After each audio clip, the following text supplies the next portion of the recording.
It's new culture. Go ahead, please. Yeah, we're all just excited to learn new things, new cultures from everyone here. Okay, thank you. Okay, and we have, some of the members of the same school, Bright Woods School. And here, please open your, show your face. Okay, SNP from Indonesia.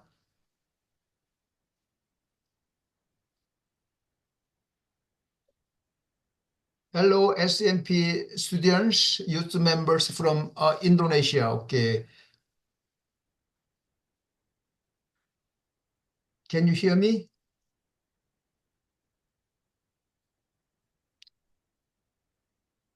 Okay. Are you ready?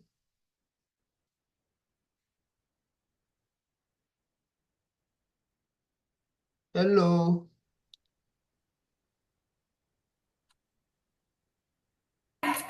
Okay.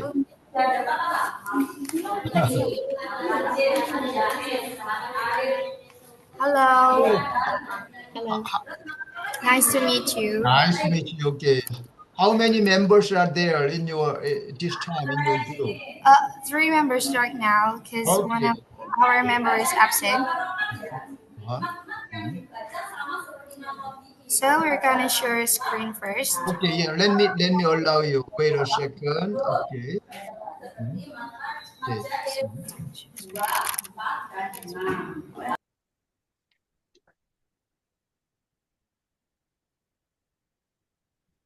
Mhm.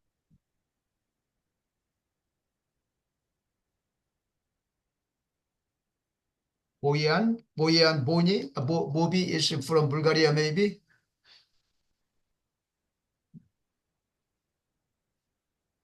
Yes, Boyan is from Bulgaria. Okay. Yes. Mhm. Mhm. Do you guys already see the screen? Yeah, screen, right.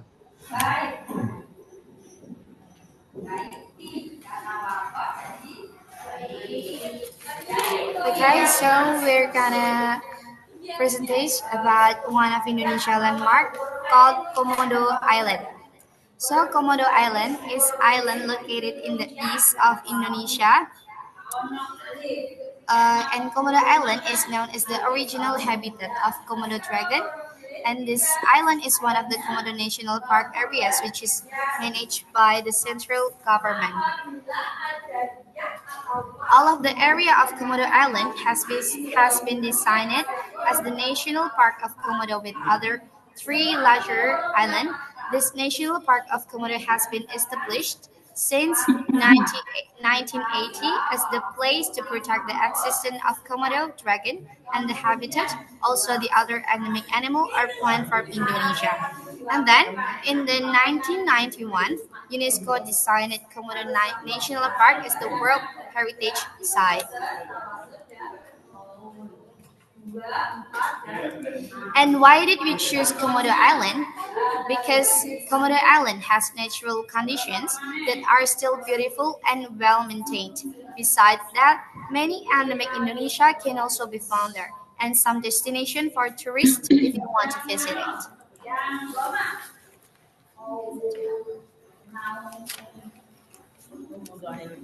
Yeah.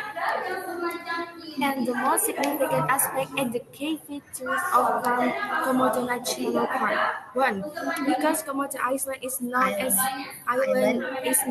as the original habitat of the Komodo dragon, which is the endemic animal of Indonesia.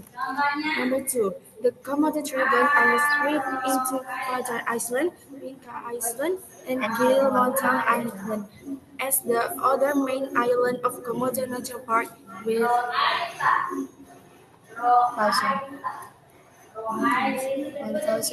Gimana nih bacanya gimana? 173 episode sekian. around 173 Around 173 hectare.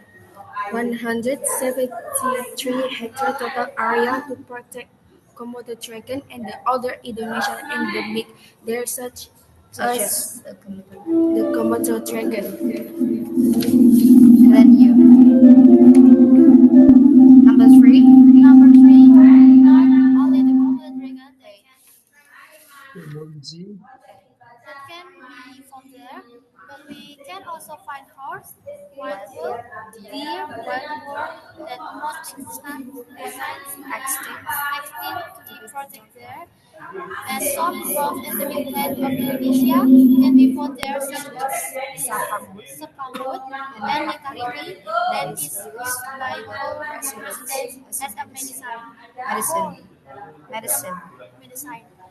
Number four, and the beauty of underwater world is so pleasing to our eye. You can enjoy the first type of fish and the coral reefs. Number five, there are Excuse me. Screen does not move. Screen does not move. You can show the screen, please, on the some file. destinations like Komodo National Park, Komodo National Park, Padar Island, Pink Beach, Takamaka Sandbar, and Rangkok Cave. And if you want to visit Komodo Island, you can do many things such as hike up the Padar Island. You can also take a look to the Komodo Dragon, and then you can walk through the Takamaka Sandbar. And then have snorkeling with manta rays in Manta Point. You can also take a look in Rangkok Cave. So let me give you some of the photos of the condition in the Komodo National Park. Okay. So the first photo is Komodo. Komodo is the Indonesia endemic animal. And then the second photo is Padar Island. If you visit Komodo Island, you can hike up the Padar Island. And then the third photo is Pink Beach. So it has a pink sand. It has pink sand. And then the fourth photo is the Taka Makassar Sandbar. And then it is Rangko Cave. It is Rangko Cave. And then if you do the snorkeling, you can do the snorkeling with the manta rays in Manta Point.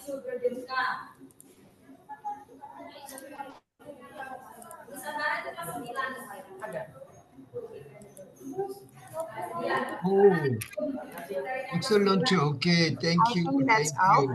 Thank you so Okay. much. Yeah. Okay. Wonderful. Wonderful nature.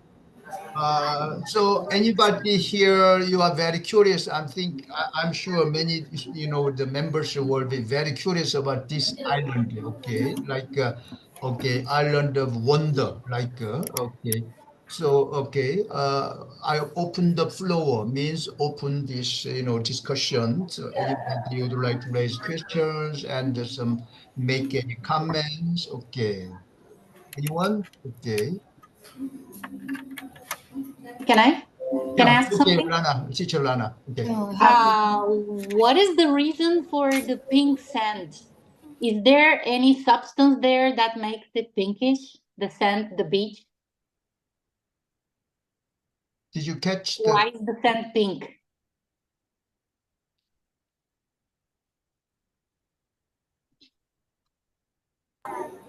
Because of the coral reefs. Okay, because of the coral reefs. It's beautiful, beautiful. Thank you so much. You're welcome. Okay. Any other members? How about I'm very curious about Komodo Island. How could you go there? It's island, right? So the Indonesia is a very huge country, right? The many islands and this different island, like even okay. So uh, it's very very helpful for us. Who could see. I wish you could show the map, but I was wondering the island where it's located and how could you go there by the boat or by airplane? Or would you explain one more time? Actually, we can go there by boat or plane, but if you want to visit it, I recommend you to visit it by plane. A plane. And then Mhm. Okay. Have you been there, all your members here, Indonesian, friends? Have you been there, you yourself? We haven't. Okay. We haven't. Okay, very good. Okay. So any other, the members who would like to make comments or any questions? Okay. Okay. Okay, that's excellent. I wonder, in Indonesia, only one team or two teams, three members attend, right? This class. So you finish your presentation? Did you finish your presentation? Actually, we have two teams for now. Can we? Okay, yeah, you have another team. Please continue. Okay. And boys one.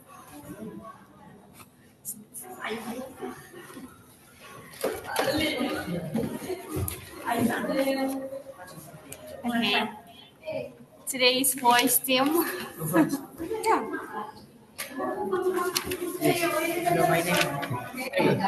This time, boy students. Okay, this time, boy students. Okay.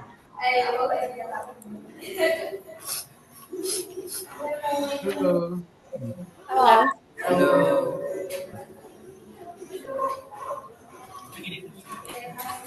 Okay, Mr. James. Okay, welcome. Okay, good to see you. Okay. See you. See you. Which one?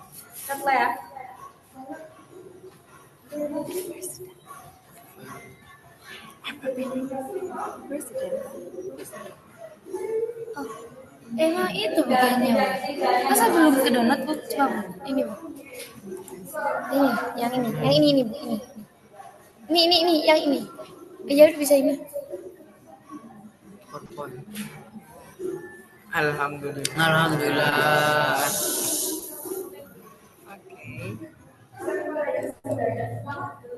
Soal, Mbak. Terima kasih.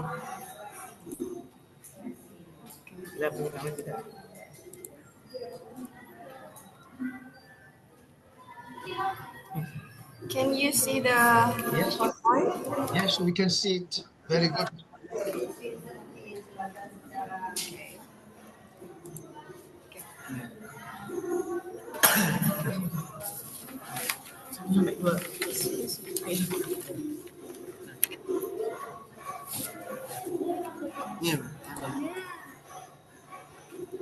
Raja Ampat is a stunning archipelago comprising over 1,500 small islands. There's thousands of species, some of which are endemic to the region.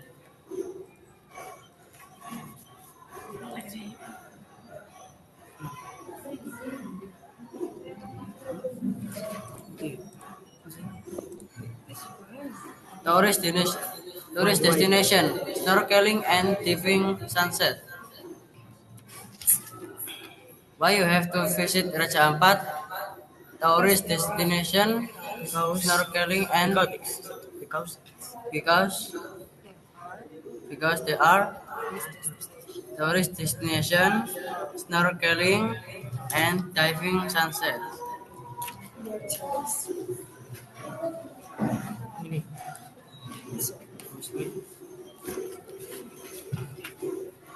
The most significant aspect of Raja Ampat.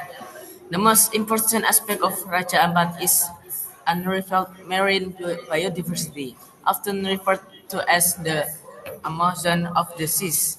This area is home to a high diversity of coral reef species in the world. This area has more than 1,500 species of fish and 600 species of coral, making it an important area of marine conservation.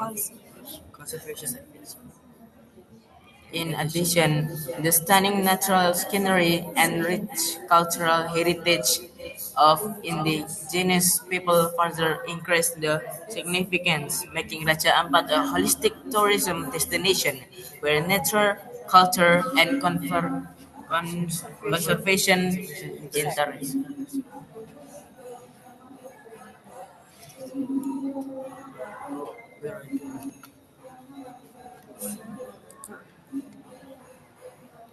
There are so many people visit Raja Ampat.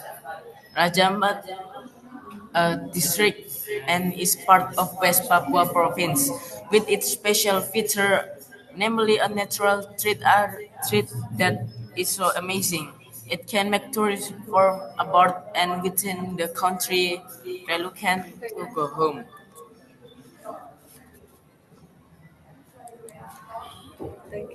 Thank you. Thank you. Okay, very good. The boys team. Okay, boys team. Okay, close it. Yeah. Okay. This time the boys they introduced the wonderful island, the area tourist attraction Raja Ampat. Ampat. Okay. So any some comments or questions? Anyone here? Okay. Okay.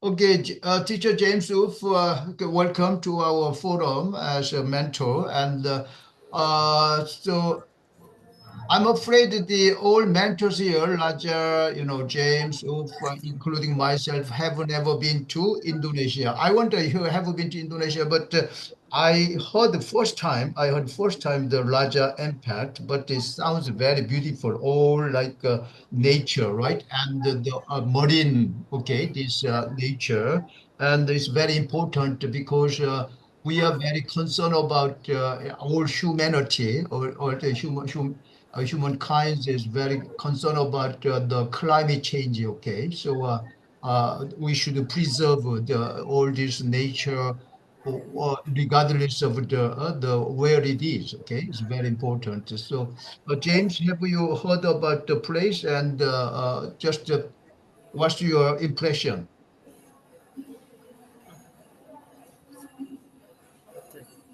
Unmute, please. Yeah, thank you so much, Zongo. I think I'm in our way and inspired to see the Indonesians presentations and all the beautiful presentations that are going on. Though I'm just joining the space. So I want to explore more to enable me to make quality comments. Thank you so much, Zongo. Okay. Mm, what does it mean, Raja Impact, the name? Name. Do you know the Raja is the person's name or people's name or something is well known, but the impact. Will you explain the meaning of the name? The name Raja Ampat. Namanya Hmm. Raja Ampat. Why it's called Raja Ampat? Okay. Okay. Ya kan, Bang? Gue terus.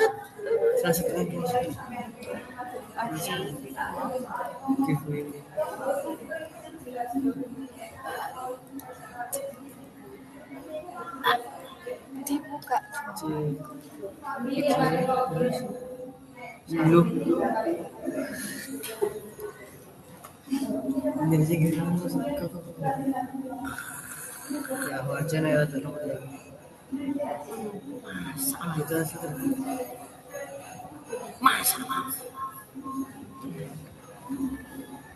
Kenapa ya Pak Didi makan Raja Ampat?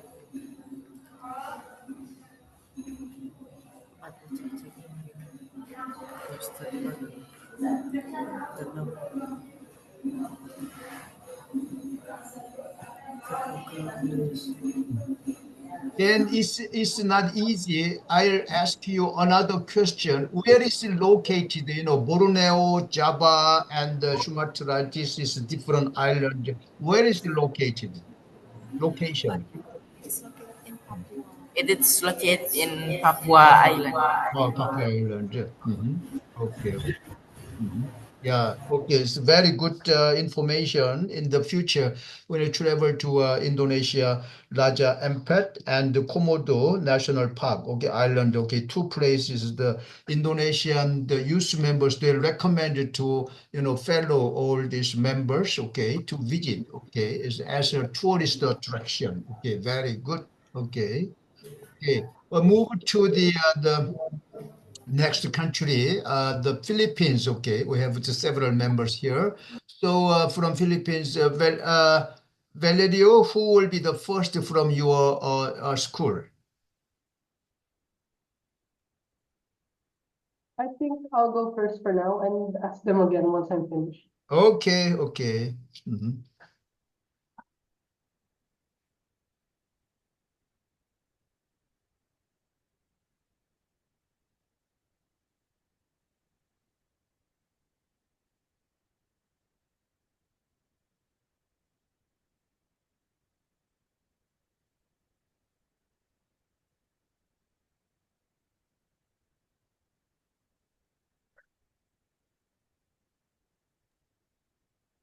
Okay, good day, everyone. Before I start this presentation, I just want to say a huge thank you for this opportunity to be able to share some new things about my country.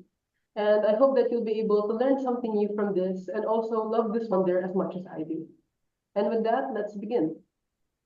The Philippines is a very beautiful country full of mesmerizing and incredible wonders, whether this may be man-made or natural. I would say that the wonder I've chosen for us today incorporates both of them, and it is also actually a UNESCO heritage site.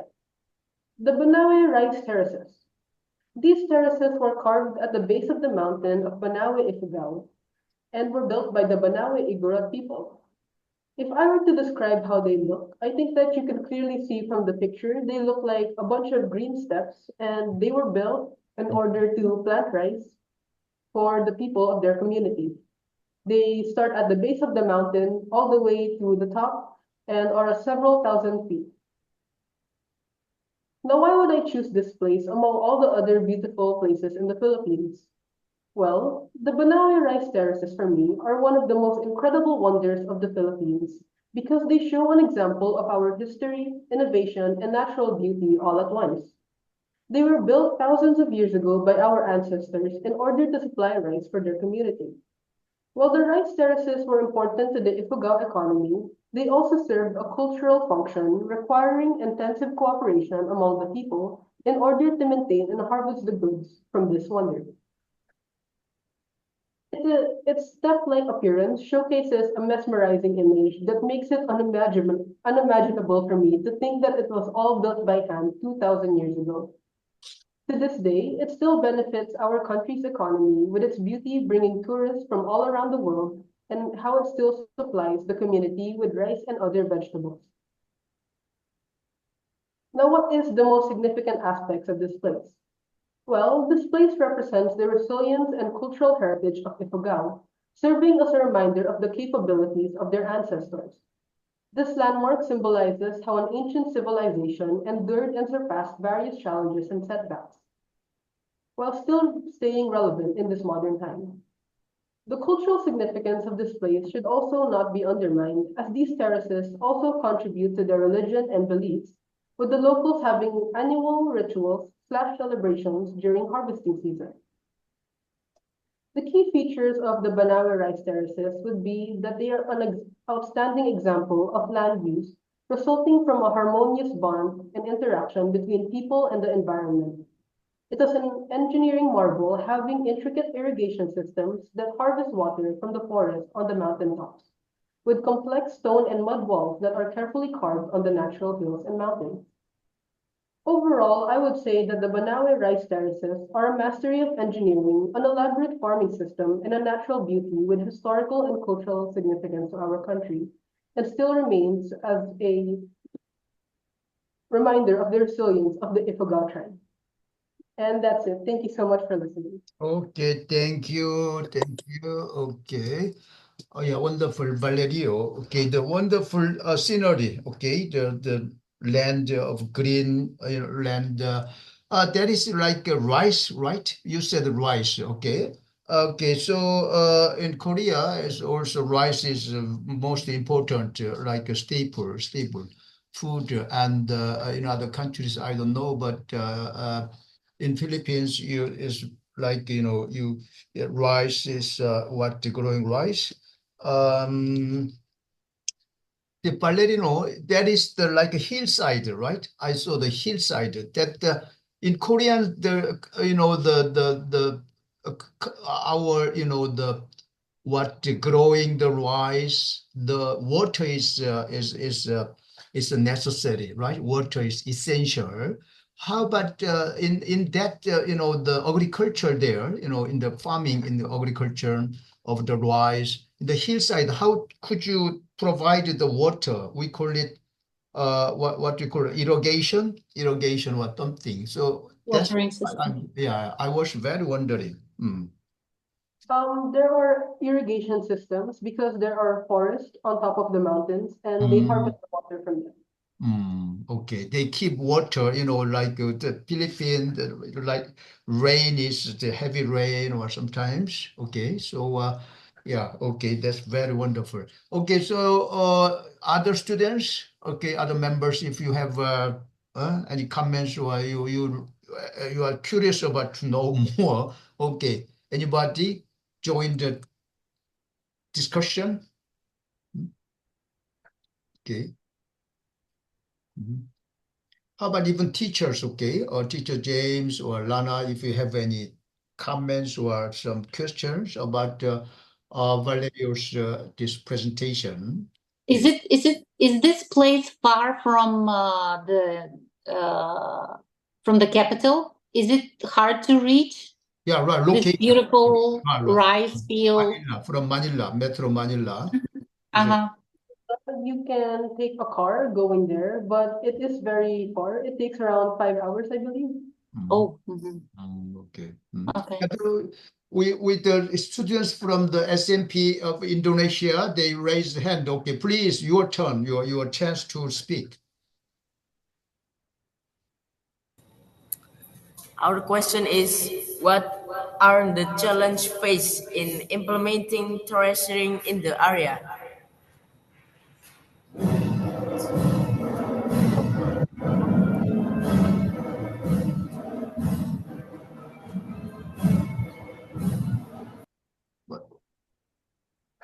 Valerio, please answer, please. Hello, I'm so sorry. I wasn't able to hear it properly. I think I was lagging a bit. Could they repeat their question? Yeah, repeat your question. Didn't catch it. Our question is, what are the challenges faced in the implementing terracing in the area? What is the challenge in Um, implementing terracing? For the terracing. Mhm. okay. It was built a long time ago, and until now, they are still maintaining it, even though it was built like around 2,000 years ago. Because of Oh, all here in the Philippines, I think that it has been like destroyed, some parts of it, but they are still continuing to maintain it. Okay. Okay. Some other member? Any other members?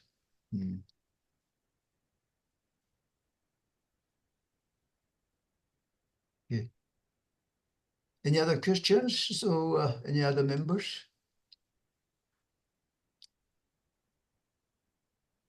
Let's see. Okay. This one. Okay. Yeah. Okay. Okay. Valerio. Okay. But it's very, very Philippine. I mean, the things Philippines, right? I mean, the Philippines are very culture, right? Like agriculture, particularly like paddy field, we call it rice field, rice and some hillside. Okay, like a terrace, right? Okay, okay. Yeah, okay. Then I'll move to the instead of the my Korean youth, I prepare some the Korean attractions. So I'll share it with you. Okay, share it with you briefly. Okay, before let me see. Okay, the Korean. Okay, here.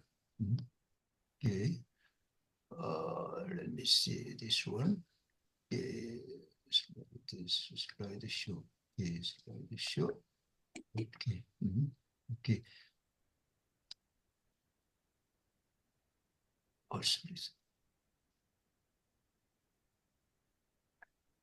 Okay, can you see the screen?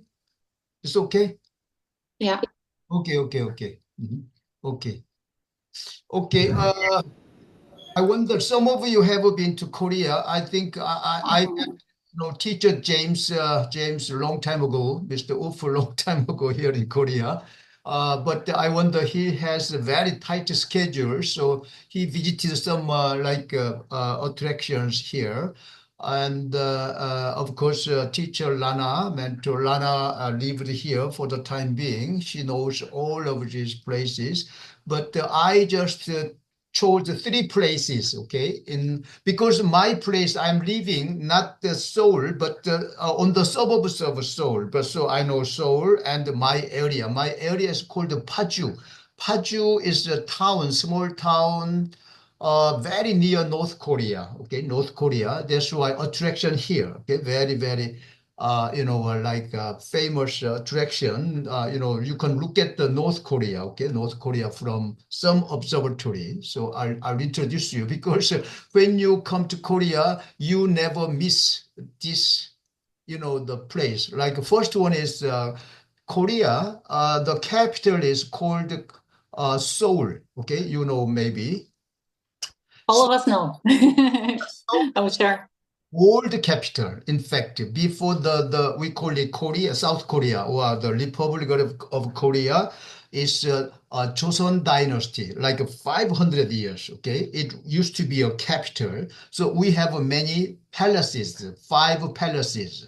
The most important palace is Gyeongbokgung Palace. And when you enter the Gyeongbok Palace, you should pass through this gate. Is called Gwanghamun. So Gwanghamun is symbolizing Korean the main boulevard, okay, in Seoul. So you should never miss when you come to Korea, Seoul, the Gwanghamun and this palace. So I just briefly introduce, like Gwanghamun means gate. Gwanghamun gate. Okay, you can see this gate, right? It's the main gate of Gyeongbokgung Palace, and its name, Gwanghwa, means enlightenment. Do you know the meaning? A little bit enlightenment, like a Buddha. Okay, the Buddha, he was enlightened. Okay, long time ago, more than 2,000 years. Enlightenment by the king's virtue. Unlike the gates of other palaces, Gwanghamun Gate was built in grand style with a high stone base, and a 2-story the pavilion. Okay, you can see resembling a fortress gate. The gate consists of 3 arched entrances. You can see arched entrances. The central one, central gate, exit, the central one was reserved for the king. Only king can pass, okay, during Joseon dynasty. While the 2 side entrances, there are 2 other side entrances, okay, right and left, were used by the crown prince and officials, cabinet members, okay, officials. A bell hung in the pavilion was used to signal the time. There is used to be a bell, okay. And when you enter the gate, you can see this one, Gyeongbokgung Palace in Seoul, okay, the leading palace, okay. The Gyeongbokgung Palace, located in the heart of Seoul, is one of Korea's most famous historical landmarks. It was built in 1393. Okay, Joseon was established in 1392. In fact, okay, around the beginning time, it was built in 1393 during the Joseon dynasty. It was the main royal palace for over 500 years. The name Gyeongbokgung means palace of great fortune, and it served as the home for kings and queen. Okay, it's very beautiful. And the visitors can explore the impressive architecture, beautiful gardens, and the traditional courtyards in Gyeongbokgung. Okay, you can see in the autumn, like its color is changing in Korea. Okay. And this is the main, the hall for King's cabinet meeting. Okay, this is the Gyeongbokgung inside the center of the Gyeongbokgung. It's the center of the Gyeongbokgung. Okay. So one of the highlights of visiting Gyeongbokgung is the daily changing of the guard ceremony at the Gwangamun Gate. There is a guard ceremony, traditional guards. It's a colorful performance of how the royal guards protected the palace during the Joseon dynasty. Don't forget to visit the nearby National Palace Museum and the National Folk Museum to learn more about Korean history and culture. Entrance to Gyeongbokgung costs 3,000 Korean won, about 2.5 US dollars, a little more than $2. And you can even rent traditional Korean hanbok costumes to take amazing photos while walking around the palace. Some members, they are wearing Korean costumes, right? Okay. And you can see this is another one. It's like, this one is we call it the Lotte World Tower in Seoul. The contrast, I said the Seoul is the old capital, right? The Joseon dynasty, and is the capital of modern Korea. So we have like a good combination of ancient buildings and the ultra modern, modern skyscrapers. And I recommend you to visit. The Lotte World Tower is one of the tallest skyscrapers in the world, standing at 555 meters with 123 floors. Located in Seoul, it is South Korea's tallest building and offers incredible views of the city. The tower is a modern landmark that features various attractions for visitors. You can go to the Seoul Sky Observatory on the 111th floor to 123rd floor. Okay, let me see. All members are here. Okay. Where you will get a 360-degree panoramic view of the entire city, especially stunning at the sunset or night time. The observatory also has a glass-floored sky deck for a thrilling experience. You can look at the, down there. It's very thrilling. Inside the tower, there is a luxurious hotel, offices, shopping malls, restaurants, and even a cinema. It's also known for its stylish modern design that combines traditional Korean features. The tower is easily accessible by public transportation, and the admission to the Seoul Sky Observatory costs around 27,000 Korean won, about 20 US dollar, rather high, right, for adults. Whether you are interested in breathtaking views, shopping, or fine dining, Lotte World Tower is a must-visit destination when exploring Seoul. Okay. This is the scenery of that Lotte World Tower, different angle.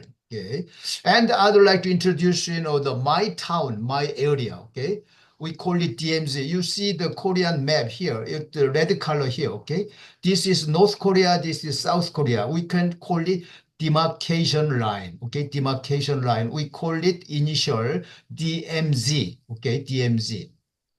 So I'm living around here, DMZ, around here, around Pazu, around here, some places here, very near. The DMZ is a stripe of land that runs across the Korean peninsula, acting as a buffer zone between North and South Korea. It was created in 1953 after the Korean War ended in an armistice. Do you know armistice? Like, some the stop for the time being, okay? Stretching 250 miles long and 4 kilometers wide. The DMZ is one of the most heavily guarded borders in the world. Despite its tense history, the DMZ is also a place of hope and curiosity. It's a unique area where nature has flourished, creating a safe haven for wildlife because nobody is there. It's protected by military personnel, okay, the soldiers. Visitors can take guided tours to learn about the Korean War. See the Joint Security Area, we call it JSA, at the Panmunjom, and explore the third tunnel, or secret tunnel built by North Korea to invade the South, discovered in the 1970s. At the Dora Observatory near here from my town, you can use binoculars, okay, like binoculars, to get a glimpse of North Korea from a distance. It's an unbelievable experience to see both the division and the potential for peace in one place. The DMZ is a must visit for anyone interested in Korea's history, peace, and reunification efforts. Okay. Sorry. Sorry. Okay, so okay. This one, Panmunjom and DMZ near Paju, we call it Paju. Panmunjom, particularly this area called Panmunjom here. The soldiers are like they're standing there, like watching. Panmunjom is a village located in the demilitarized zone, we call it DMZ, between North and South Korea. It's famous as the site where the Korean War armistice, the Korean War armistice was signed in 1953, and it continues to serve as a place for peace talks between the two Koreas. On April 27, 2018, the 2018 Inter-Korean Summit was held at the House of Peace in Panmunjom, where the leaders of North and South Korea met to discuss peace and cooperation. This marked a historic moment in efforts to improve relations between two countries. When visiting Panmunjom, tourists can see the Joint Security Area, we call it JSA, where soldiers from both sides stand face to face.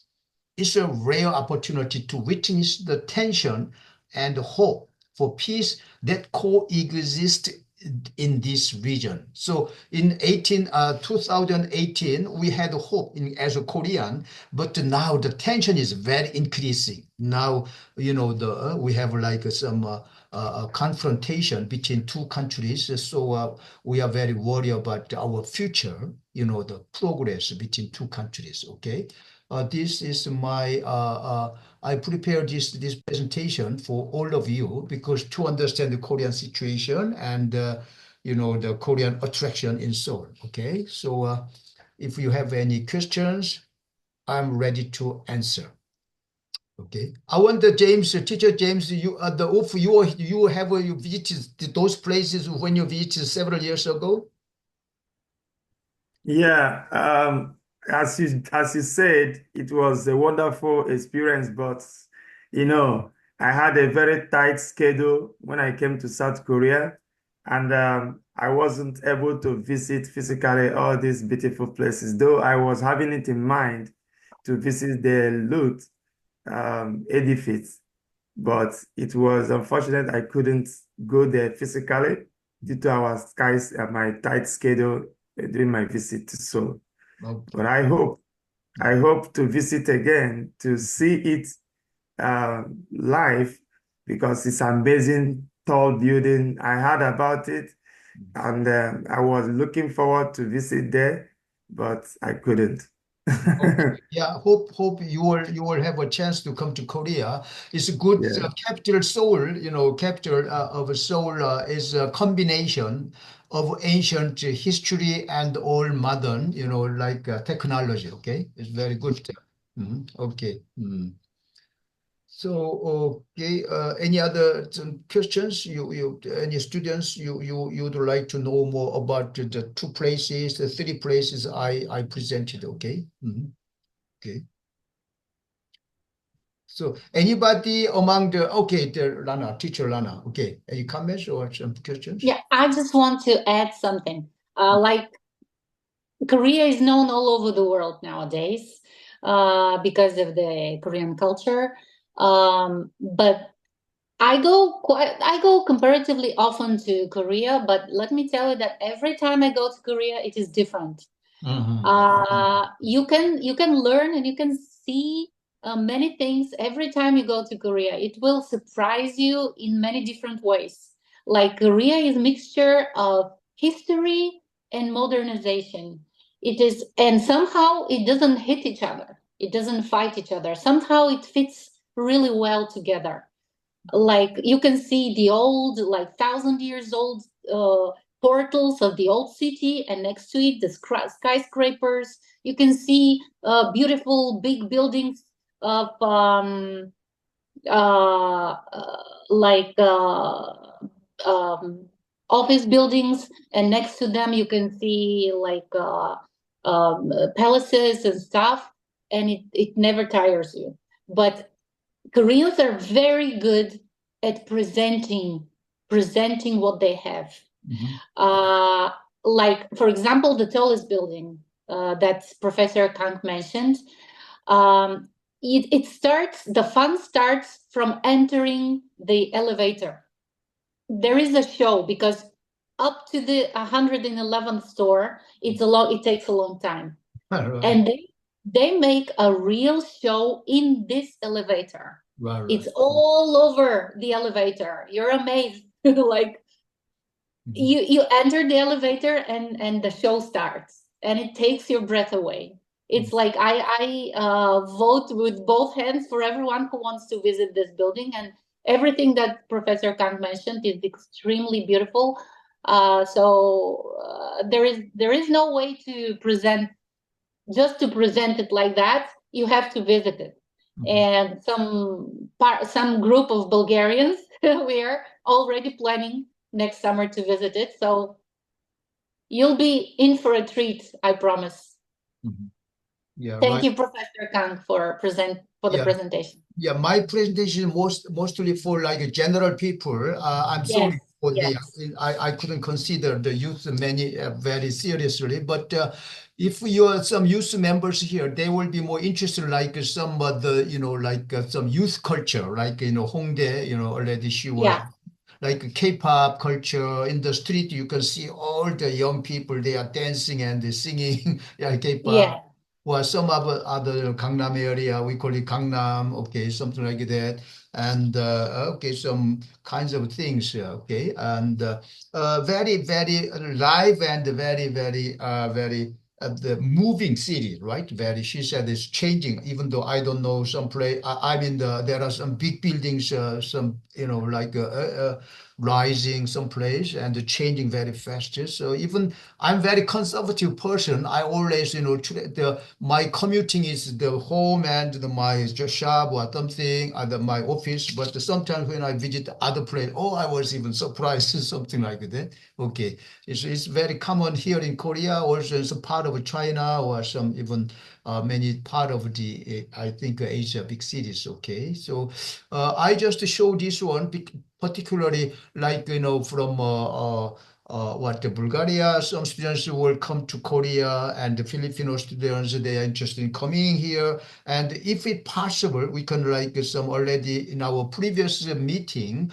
like the principal of like Brightwood School, he like express his hope. We can like physically or in person, we can gather someday into together. Then maybe Seoul or some other place will be very wonderful idea. Okay, so I just give some brief information about Seoul. Okay, okay, okay. But we moved to the Europe, okay, very far away, okay. So two students are here, and Bonnie, Bobby, and Christy, okay. So I think they prepare Bulgaria because Bulgaria. Personally, I have been there like a third time. I had a conference there, but all students here have never been to Bulgaria. Yeah, and so we can learn about the Bulgaria, okay. But they have a very rich culture, okay, history. Okay, so we expect Can to. I start first? I'm sorry. Can I start first? Sure, Because sure. Yeah. I have other things I have to go. Mm. All right. Let me tell you about the oldest gold treasure and jewelry in the world, which was found in Bulgaria. Mm. And this was presentation of Tony, my son, Tony Kwon, but unfortunately he's not here. So I'm sorry, I couldn't prepare any pictures, but if you just look for Varna gold treasure, you can see many beautiful pictures of it. So let me tell you about it. It is the oldest gold treasure and jewelry in the world, dating from 5,000 to 4,000 BC. This is before Christ. And was discovered in the Bulgarian city of Varna. Varna. Yeah. The Varna necropolis or Varna cemetery is a burial site in the western zone of the city of Varna. Varna is located at the central north part of the Black Sea coastal area, which is the eastern border of Bulgaria. A total of 294 graves were found in the necropolis, many containing sophisticated examples of metallurgy, gold and copper, with high quality flint and obsidian blades, beds, and shells. Now, this is interesting to know. The weight and the number of gold findings in the Varna cemetery exceed by several times the combined weight and number of all the gold artifacts from all over the world from the same millennium, 5 to 4 BC. By the way, the first Egypt and Mesopotamia gold treasure were dated 2,000 years later than the Varna gold treasure. And just for comparison, when the Varna people from that time were using metal and crafting gold, the people from Western Europe were still in the Stone Age. They didn't know metal existed at that time. So the Varna culture is set to disappear from the area later, like due to climate changes. But 5% of the Bulgarians still carry the old Varna people's genes. So they kind of mixed with the Thracian people who appeared later in Bulgaria and are our ancestors. Okay. Yeah, by the way, there are other gold prehistoric Bulgarian findings that are no less old than Varna gold, and it is most called the oldest, but it is most often called the oldest since this treasure is the largest and the most diverse. Bulgaria is rich of gold deposits and has one of the best quality natural gold in the world, which is dug in several parts of Bulgaria and is said to have even more. The city of Varna has international airport. However, the original Varna gold treasure is usually traveling all over the world to the best of world museums. However, you can see a copy of it in Sofia at the National Museum of Bulgaria. But still, you can visit the Varna, the necropolis, and you can check all the remainings. And as far as I know, there are 30% more to be dug. Not everything has been discovered at this area. Yeah, so that's part of the our national heritage and pride of one of the biggest prides of Bulgaria. Okay, wonderful. Thanks. Who will be the first presenter in the Bulgaria from Bulgaria? Christy, will you start? Christy? Yeah, Christy, okay. I will be quick too because I have to go to Lana's Korean class. So I will talking about the 7 real lakes in Bulgaria. The 7 real lakes in Bulgaria, in Bulgarian Cventeriuski Ezera, are a group of glacial lakes situated in a real mountain in Bulgaria. They are the most visited group of lakes in Bulgaria. Each lake carries a name associated with the most characteristic feature. The highest one is called Salzata, the Tier, due to its clear waters that allow visibility in depth. The next one in height carries the name Okoto, the Eye, after its almost perfectly oval form. Okoto is the deepest circle lake in Bulgaria. The Bubrka, the Kagni, is the lake with the steepest shores in the entire group. Bliznaka, the twin, is the largest one by area. Preliznica, the trefoil, has an irregular shape and low shores. The shallowest lake is Ribnuto Ezero, the fish lake, and lowest one is Dounuto Ezero, the lower lake, where the waters that flow out of other lakes are gathered to form the German River, and these are photos of Like, okay. the seven real lakes. These two. Okay.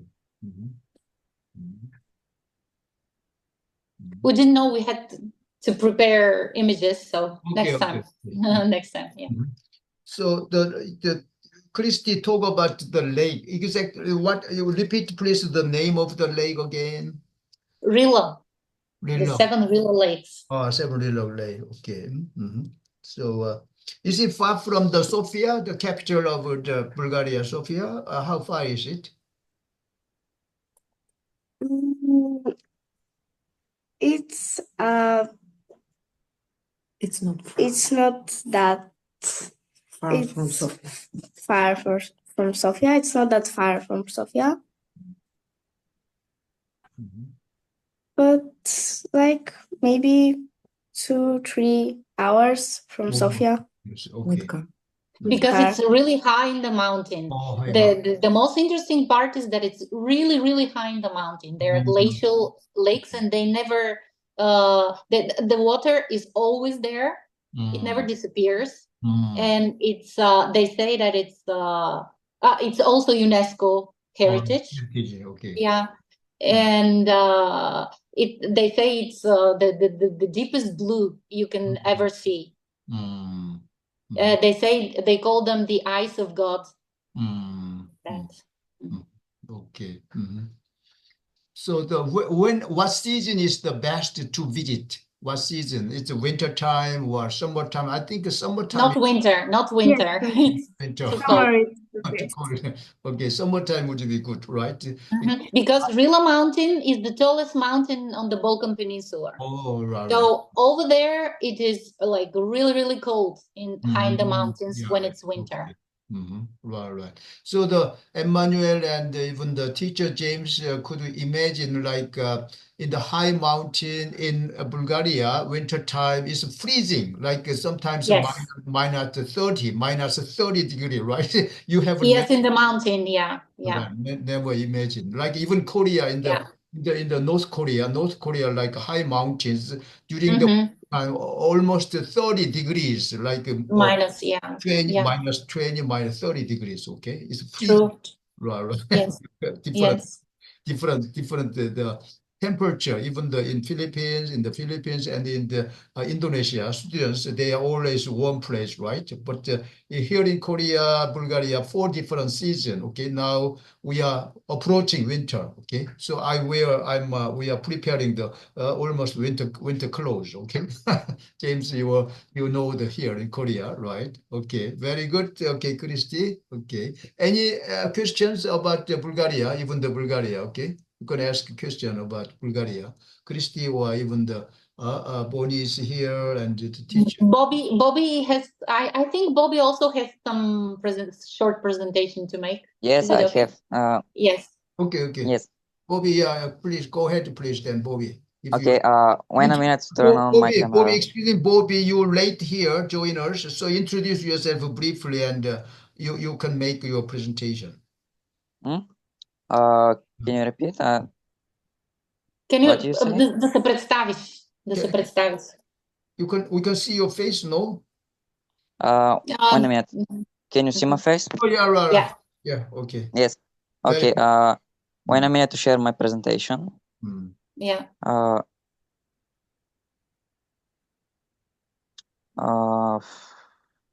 But I am using my phone, so it's kind of hard to turn on my presentation, but I will try. Okay. Let me present Bobby. Само за секундичка. Let me present Bobby in short.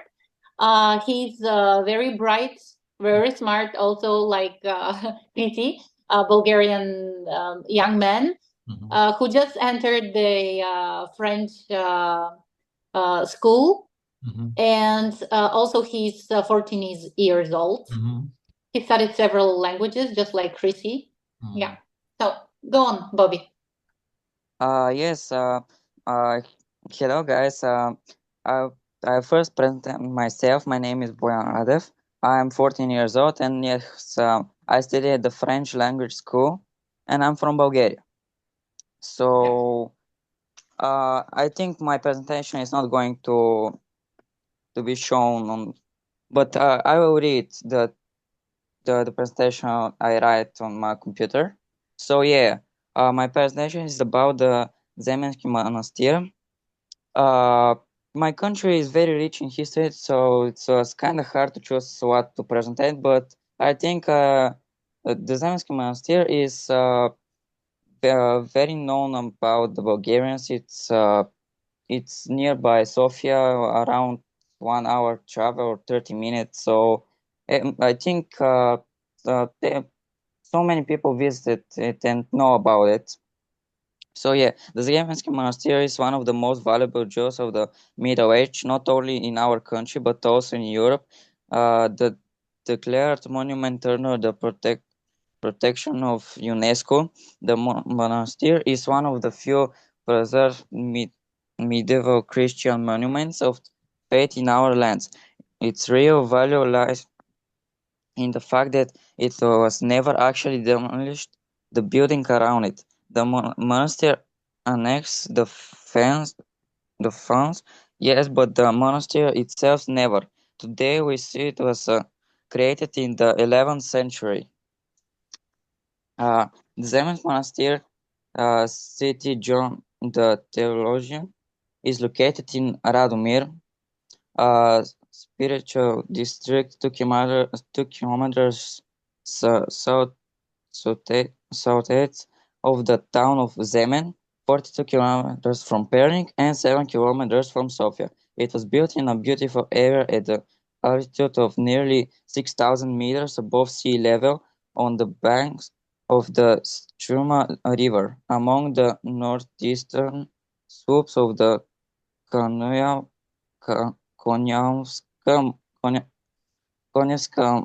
mountain at the beginning of the Zemen Gorge. The most emblematic scene from the monastery, which is said to have no analog is in the world, is forging the nails from the crucifixion. Interestingly,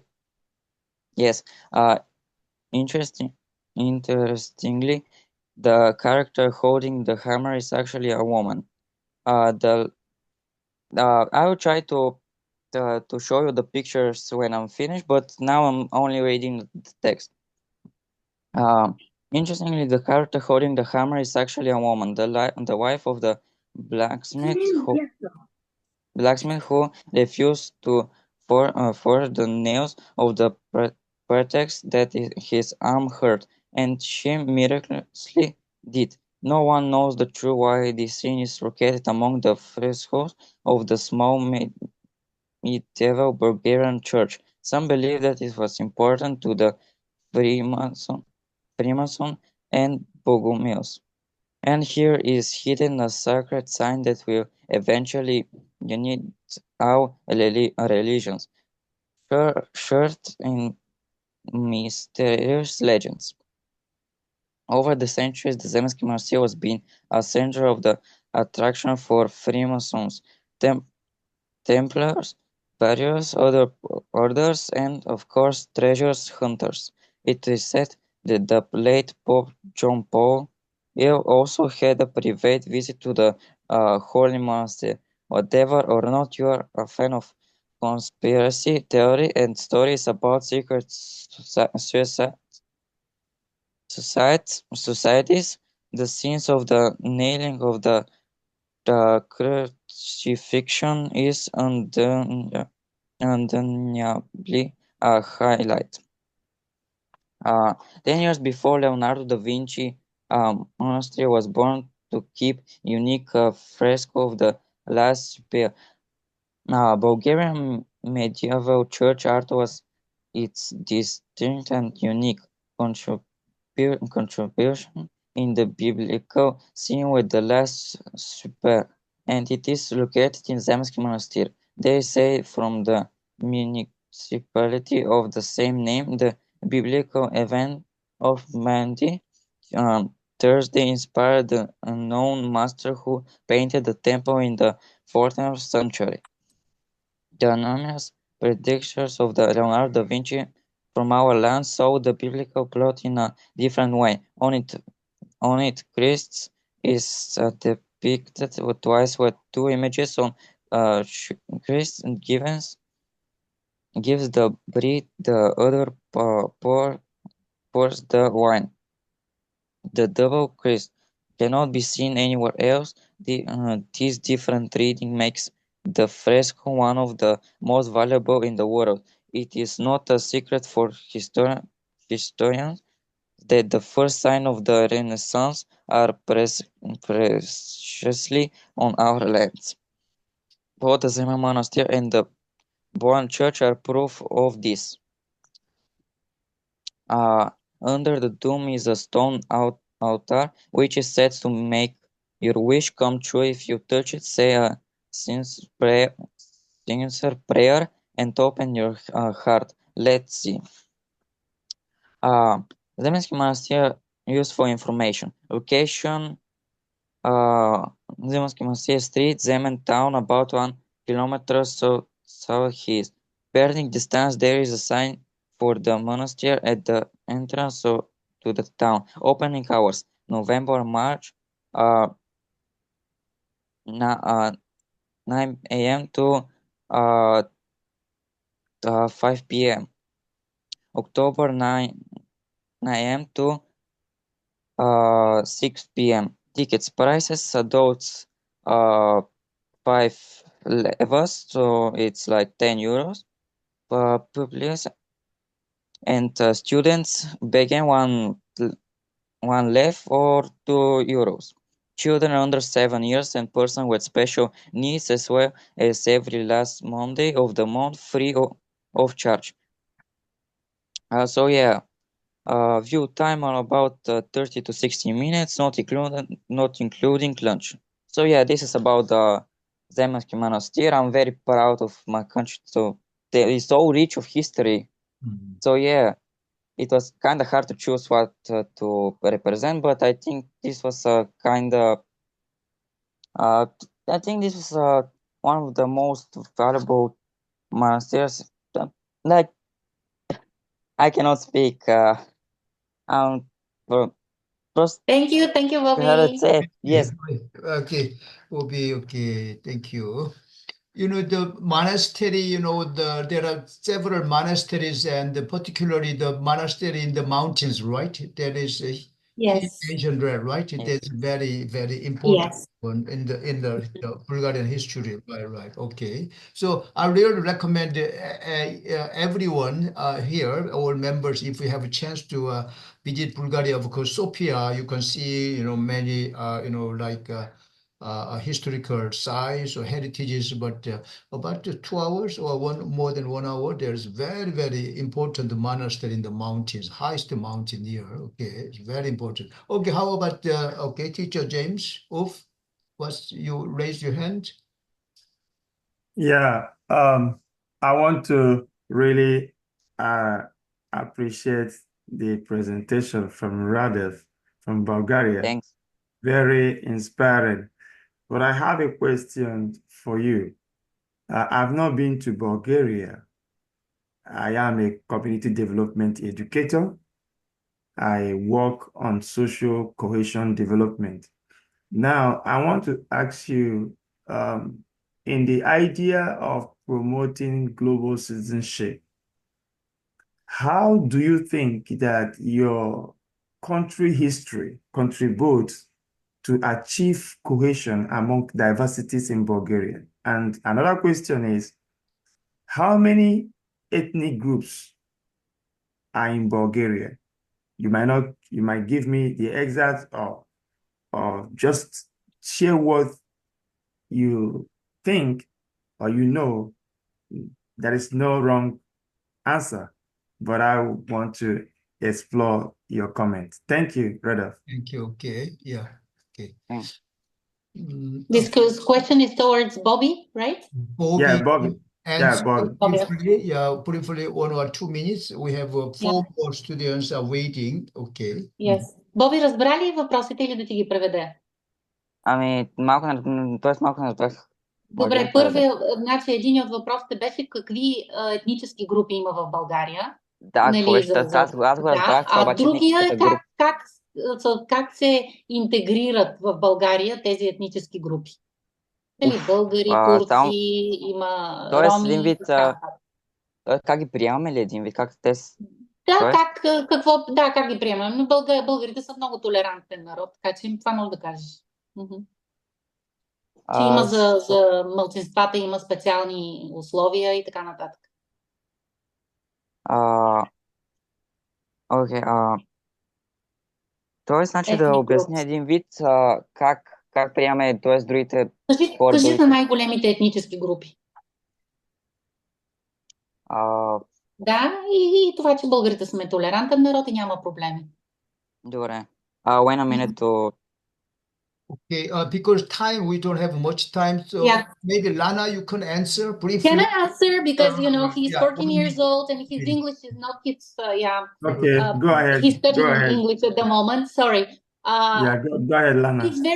He's very considerate about that. He knows about this, but let me tell you, the biggest ethnic groups in Bulgaria are national Bulgarians.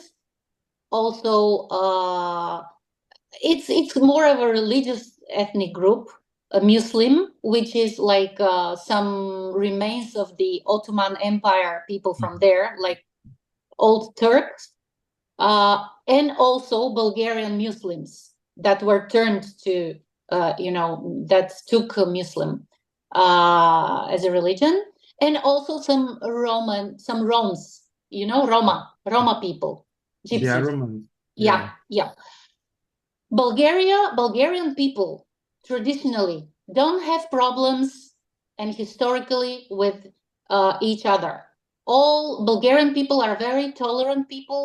Like that's why many people from all over the world, for example, when they retire, come to live in Bulgaria because it's a quiet country with a beautiful nature, with one of the most in numbers UNESCO heritage, like natural heritages, and so we almost don't need any special treatment towards the different nationalities or different ethnic groups, but there are special conditions for like special treatment and stuff towards the lesser in number ethnic groups. This is like a governmental policy. Okay. Thank you so much, Lena. Very informative. Thanks for asking. Okay. Let's move to the the Philippines because they are waiting, particularly Oreo Castro, several members. So now Oreo, your turn. Okay, he's waiting for his presentation a long time. Okay.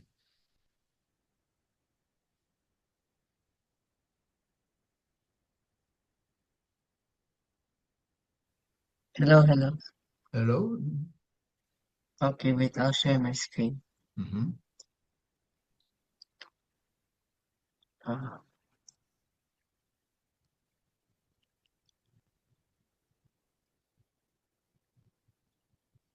Okay, it's coming, coming.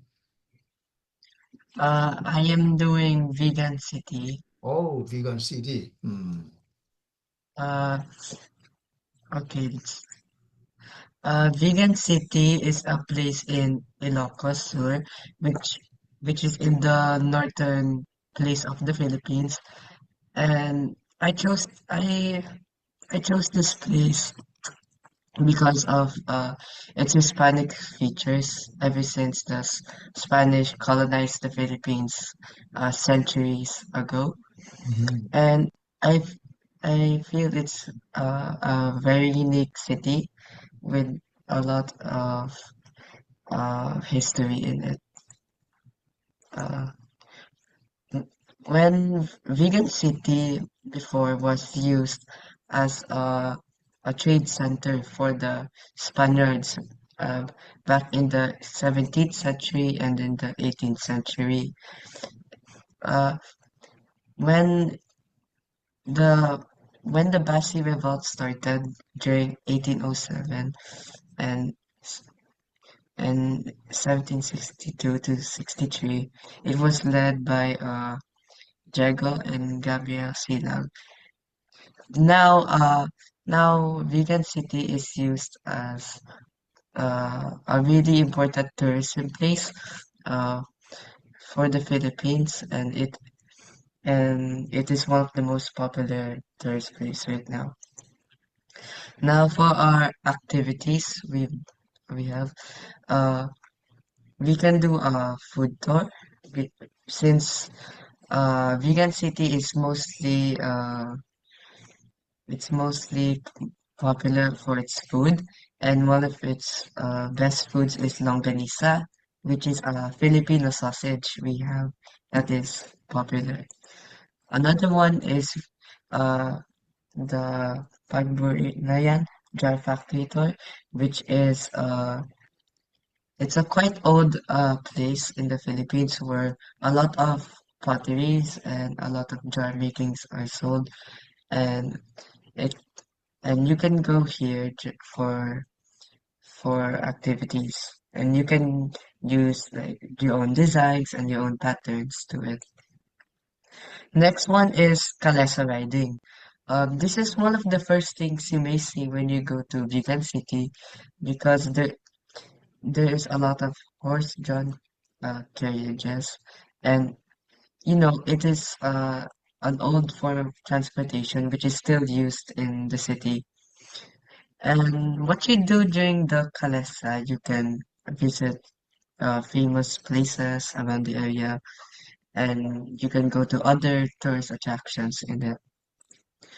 And last one, we will have the famous Bantay Bell Tower in the area, which is established in 1950. This was used to watch uh, oncoming pirates since the country was still in the colonial era. Uh, this was a staple for Gigan City, and it was used sometimes in churches. But now you can go up here and look at the views outside. Thank you. Okay, excellent. Okay. Yeah, Carlos. Okay, very, very. It's informative and very clear. Okay, to convey the town, vegan city. Carlos, how far is it from the Manila? Uh, it's very far. I think around like 6 hours drive. Oh, six But hours. Car. Mm. yes, since it is, yeah. Okay, so yeah, very good. So, are there many the foreign tourists there in the city? Again, sorry, I mean, are there many foreign tourists, okay, who visit there? Mm. a lot of foreigners. Yeah. Mm. Yes, there's quite a lot. Uh, Mhm. it's it's uh mm, since it's one of the most popular tourist places, right? And you might last time I went there, I saw a bit of like Japanese students, Okay, tourist, and okay. Korean students. Okay. Yeah, very classic, right? The Spanish the culture during this the period, the colonial period, all they preserved, right? This street and the buildings and okay, it's just very sounds interesting. Looks very interesting. Okay. So can you, if for some members we visit there, so can you serve as a guide? Can you be a guide for all of us? Oh, wait again, please. Can you be a guide, a tour guide? You can be a tour guide for like some teacher. I visit there. It is a pretty big place, so, but yeah, you Yeah. can. You can be a good guide, I think. You can be a good guide. So, any other comments? Okay, I'm very interested in the place because I travel, I visit Philippines many times, and I expect the future, very future, near future. I hope to visit Philippines. So that place is very attractive. Okay, okay. Mhm. So Carlos, it's a very wonderful presentation. Okay. Okay, let's move to the Emmanuel. Okay, if I think you prepare some some ideas, thoughts, and some presentation. So now it's your turn. Okay.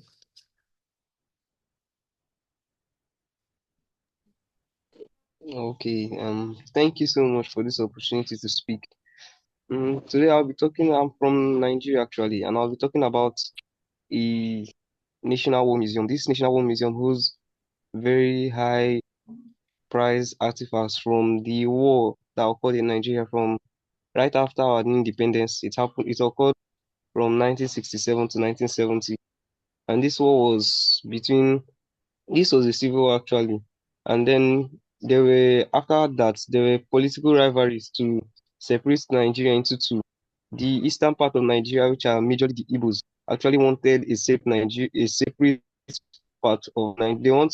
They wanted to go out from Nigeria. They don't want to have anything to do with Nigeria. So they are called the Biafrans, and their group is called IPOB, the Indigenous People of Biafra. So the during this war, they were not powerful enough since they were just comprised of a few states. They were not powerful enough, so they got overthrown by the Nigerian armed forces, and this war also caused some casualties. And then after the war, there were artifacts that were collected. There were samples that were collected from the war. Casualties happened, and then we also had the we also had most of the tankers, most of the guns, most of the cannons that were used for this war in that museum. So this museum is located in Abia State. That's the state that I am from. It's located in Umuahia, Abia State. That's the capital of that state, Umuahia. It's located in Umuahia North, the same place where the bunker for the Voice of Biafra was during the war. So during that war, just so that their voice could be heard, they had a radio station.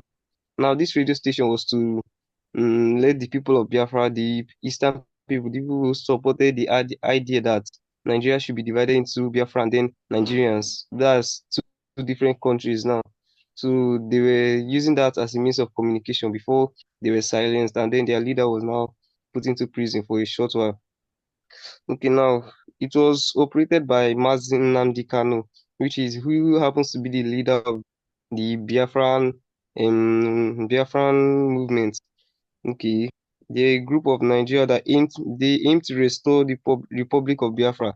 I don't want a republic that is far away from Nigeria. That is far away from Nigeria. They don't want anything to do with Nigeria again. They said they were fed up of the main cause of this war was that the we have three major ethnic groups in Nigeria, which are the Igbos, the Hausas, and the Yorubas. So at that time, the Hausas, which are mostly comprised of Muslims at times, they they gained so much power, they gained so much control of the political power, and then overthrown the Igbos and most parts of the Yorubas too. So the Igbos got angry and said that they don't want this anymore, that they will have to stand up and fight for themselves so that they will be decolonized from Nigeria and then live a separate life within those few states that were created here. So in 1965, a political turmoil in the post-colonial Nigeria resulted in the conflict between the Nigerian states. So that's what happened, and then all this, and then the war started, and all these canons and everything. I would like for if you come to Nigeria sometime, you can visit Abia State. It's not very far from the capital. I think it's far from the capital. You have to go there by you can come there by plane. You can come there by plane. It's not up to a 1 hour plane. You can come there by plane also. When you come there, you see different artifacts, different war machines there. You see different sculptures, different. I don't really have pictures now, though, but you see different sculptures, different canons, ancient. They are also ancient. They are just very nice to have a look at. So thank you so much. Okay, thank you, Emmanuel. Okay, Emmanuel. Okay, so Nigeria is rather, in Africa, it's a rather big country, right? But the capital is, Nigeria capital city. The capital is Uh-huh. Abuja. That is Abuja. capital. Yes. Okay. Yes. And in Nigeria is what's the main religion? The majority of the major religion is Christianity? Yes, I didn't get you. Please, can you come again? Okay. So you mentioned the museum, right? Also museum, National Museum? Yes, the African, Okay. the Nigerian National War Museum. Okay. Right. So Mm. right.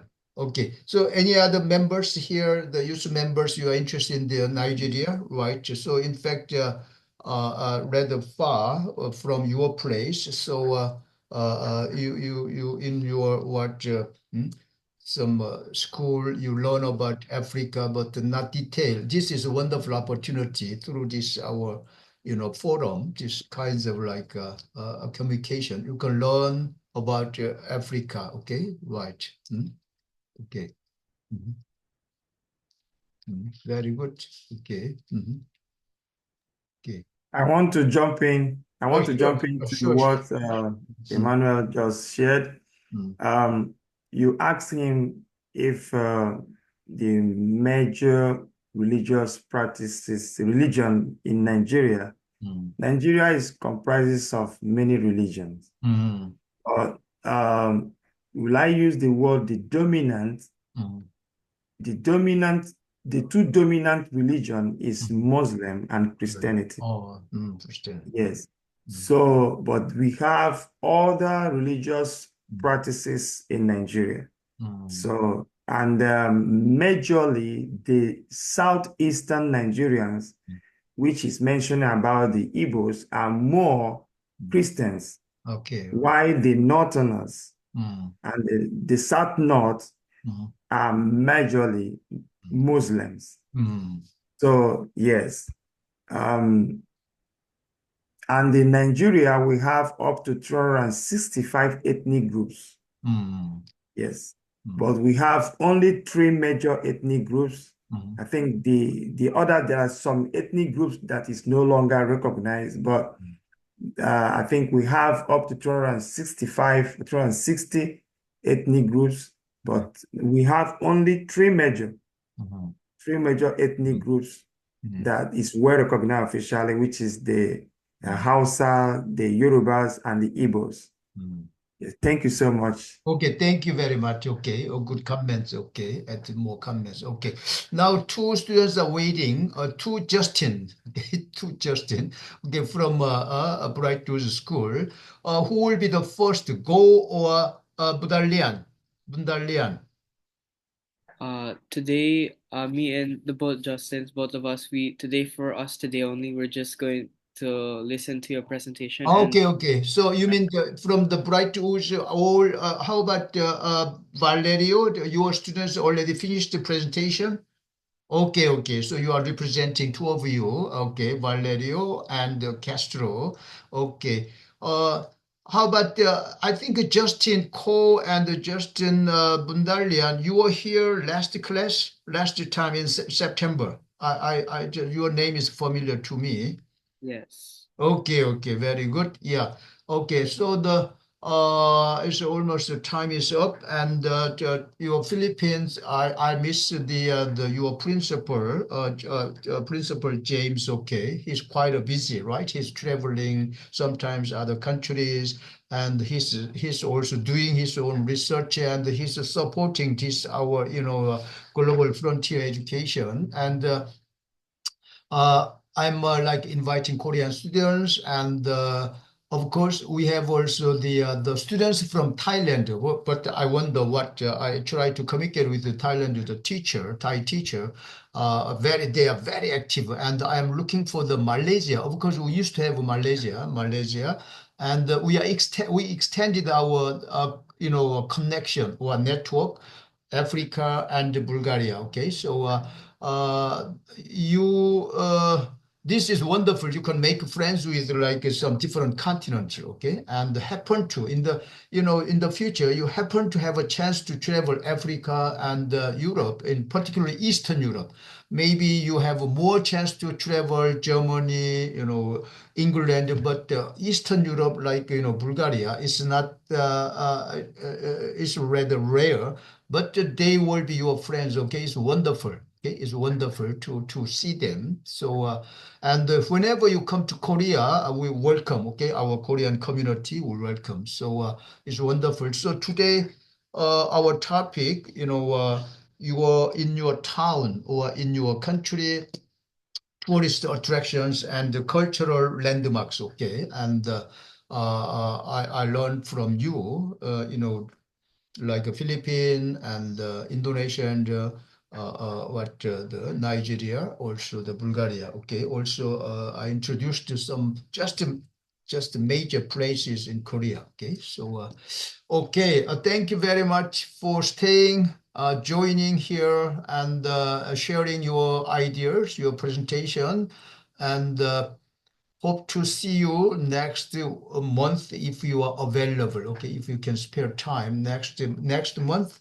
Our topic is introducing your school, your friends. Okay, your friends. Okay, it's very important. School life is very important for you. You are, like students. Okay, so your school, you're promoting your school. You tell us most about your school. Of course, you are satisfied by your school system, school education, but sometimes you want something to be improved, right? Okay, so we can discuss more. Okay, so and we can learn from each other about the school system, your educational system, Korea and Philippines and even Bulgaria and even the Nigeria and the Ivory Coast. Okay, so okay, we can learn it. Okay, so I'm very glad to see you here, and we'll gather again next month in November. Okay, everybody. Okay, take good care and stay Bye. healthy, cheerful. Okay, bye bye. Okay, bye, James. So Yes. thank you. Hope to see Thank you. you. Bye bye. Take good Thank care. you for Okay, everything. Goodbye. Casimiro. Okay, Yeah. Justin. Okay, bye bye.